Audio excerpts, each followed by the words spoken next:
So lovely to see you. You too. How's the tour been going? It's been really fun. Yeah, not as fun as this interview, but obviously, this is the main reason you're here. No, it's been really fun. Only got one train wrong, and the rest of the time I nailed all the trains. It's been great. Were you on your own on the train, or did they not tell you, "Hey, get on this train"? Well, it's just you have people that... No, it's just been me and my little sister. Oh wow! So I brought my sister graduated college back in December, and so I was like, hey, graduation gift, I'm getting your flight to Europe and you have to help me sell merch and carry all this stuff around, and I'm not going to pay you, but I love you and it's going to be so fun, we're going to bond. And we have, and it has been fun. But yeah, there was one really early morning when I was like, this is the train, and she's like, okay, are you sure? And I'm like, yes, I'm positive. And it was not the train, it was the wrong train. But that's an experience that you need. You need to get on a train. Everybody's got to like run frantically off a train with to another train. Were you carrying your guitar at the time? It was a guitar, it was a merch bag, it was our backpacks, and so yeah. you just had your backpack because you were like, sis, you can carry the heavy stuff. You were just but she did take the merch bag. She just like ran up. It was insane. But we made it, and it's been awesome. It's been really fun. Most important. Yeah. So you've been all over. You've been and to Europe as well. You've only got this show left, I think, and then you go back. Yeah, I go back tomorrow. Yeah, you've been over enough. Like, I mean, no. I'm pretty sure your visa's run out by now. I'm not quite sure. No, it hasn't. No. Stay. You've got spare room. So for you more gigs, go around. Well, why didn't you tell me? Because my sister and I could totally crash there and then save money on a hotel. So thanks. See, would have been the easy way through this. Next time. Yeah, no, I've got rights booked the day after I get home. So I think I kind of can't blow off the co-writers. Yeah, I would say so. Yeah. Talk about co-writers events and co-writing in general. How do you find the idea of co-writing? Because a lot of people who watch this, they'll write themselves, they'll play themselves, but we don't really have the same community here to get people to write together. Yeah, the Nashville co-writing community is its own thing. It's definitely something that you kind of have to learn how to work within, because it can be a bit weird. Before I came to Nashville, I just wrote by myself. So it was an adjustment for me to write with somebody that I didn't know. It's a little frightening, but if you're lucky enough to get within that community, you grow a lot as a writer, because some of the best writers in the world are on those few blocks.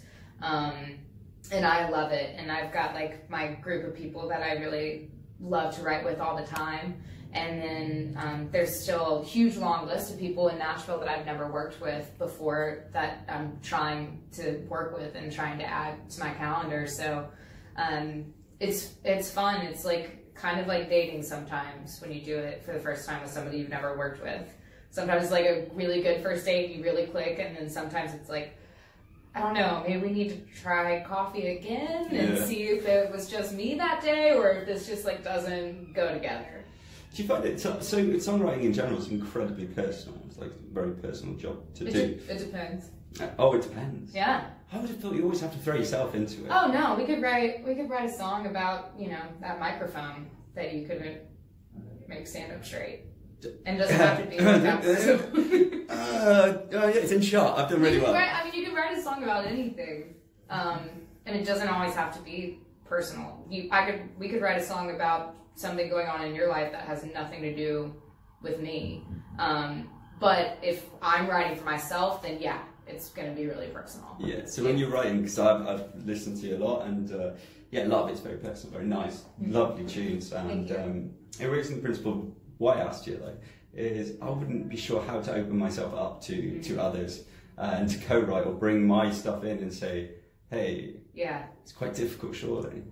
Yeah, it's kind of like a therapy session sometimes, and I'm not sure if other writers like that aspect or not, but I think oftentimes it's really helpful if you know what you want to say when you're writing a song. If you have a story that you want to tell, and oftentimes my co-writers, they have been really gracious in just helping me tell that story in the best way possible. And yeah, sometimes it gets a little personal and you hope that they're not going to tell people about it, but But then again, talking about music. So recently you've brought out the Bruce Springsteen stuff. Now, how did that come about? When I was touring here in March and September, one night I played a Springsteen cover. It might have been Amsterdam, but everybody like immediately started singing, and I realized, okay, people over here seem to be really big Bruce Springsteen fans, much like myself.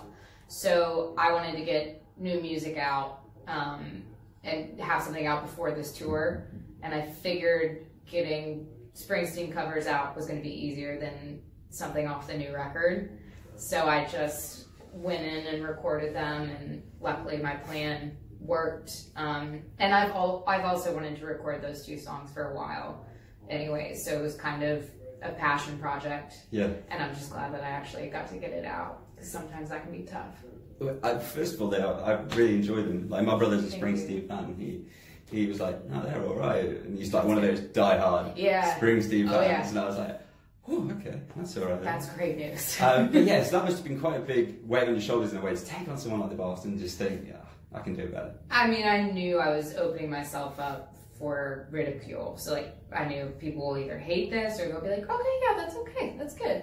So I just decided to take a chance. Okay, so another thing about you, which people may not know, they may know, you have an acting background as well, and you made a short film, which is a concept. Wow, it's got 3 of your songs in it. Yeah. How did that come about? Oh, that's a long story. Basically, a friend of mine from middle school is a self-taught filmmaker, and I called him up to shoot the Give Up the Ghost music video because I had this idea, and so we made that together, and I realized that we worked well together. So I had started this idea for the short film about a year prior to recording, and then once I wrote and recorded Maker's Mark and You, No Saint Running Out of Road, I sort of started dreaming up this bigger story. And I love combining filmmaking, photography, acting, storytelling, and music together. I think it adds different layers. So it was really just a project that I started dreaming up and kind of decided I was going to make it happen, whether or not the label was going to get behind me or not. So it was a really big ask for me to tell the label, hey, I want to do this 3-part music video series and a short film with my friends in the desert, and you can't come with me. You just have to trust me and let me do this.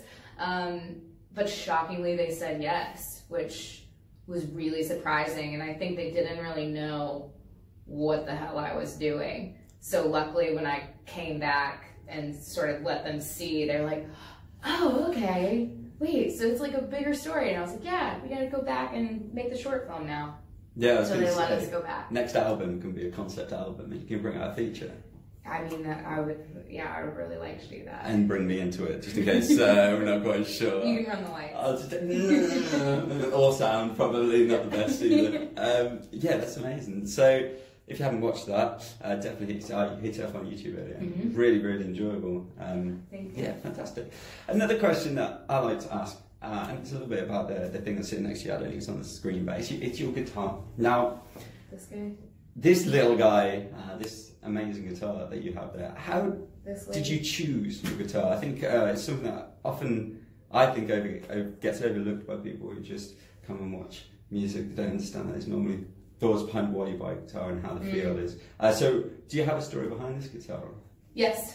It was Valentine's Day,